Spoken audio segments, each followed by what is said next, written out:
ഈ അസുഖങ്ങളൊക്കെ എനിക്ക് സ്ഥിരം വരുന്നതാണ്. അതുകൊണ്ട് ഇതിനുള്ള മരുന്ന് എനിക്കറിയാം. ഈവൻ ആൻറ്റിബയോട്ടിക്സ് വരെ നമുക്ക് അറിയാവുന്ന ആൻറ്റിബയോട്ടിക്സ് മേടിച്ച് കഴിക്കുന്നുണ്ട്, അല്ലെങ്കിൽ ഫാർമസിയിൽ പോയി എന്തെങ്കിലുമൊക്കെ മരുന്ന് കഴിക്കുന്നുണ്ട്.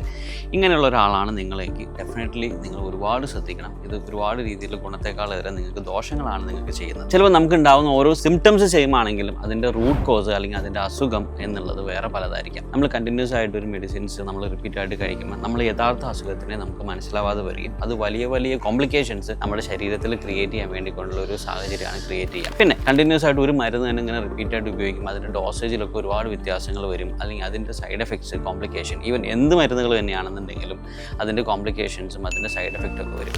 അതുകൊണ്ട് ഒരിക്കലും നമ്മളൊരു അസുഖം വന്നു എന്ന് കരുതി കഴിഞ്ഞാൽ നമ്മൾ അതിനുവേണ്ടി നമ്മൾ സ്വയം ചികിത്സ ചെയ്യരുത്. അത് നമുക്ക് ഒരുപാട് ഗുണത്തേക്കാളേറെ ദോഷങ്ങളായിരിക്കും. താൽക്കാലികമായൊരു ലാഭം മാത്രമായിരിക്കും അപ്പോൾ വരിക, പക്ഷേ ഒരു വലിയൊരു വിപത്ത് അല്ലെങ്കിൽ ഒരു വലിയൊരു പ്രശ്നങ്ങൾ ഭാവിയിലേക്ക് വരും. അതൊന്ന് ശ്രദ്ധിക്കണം നല്ല രീതിയിൽ തന്നെ.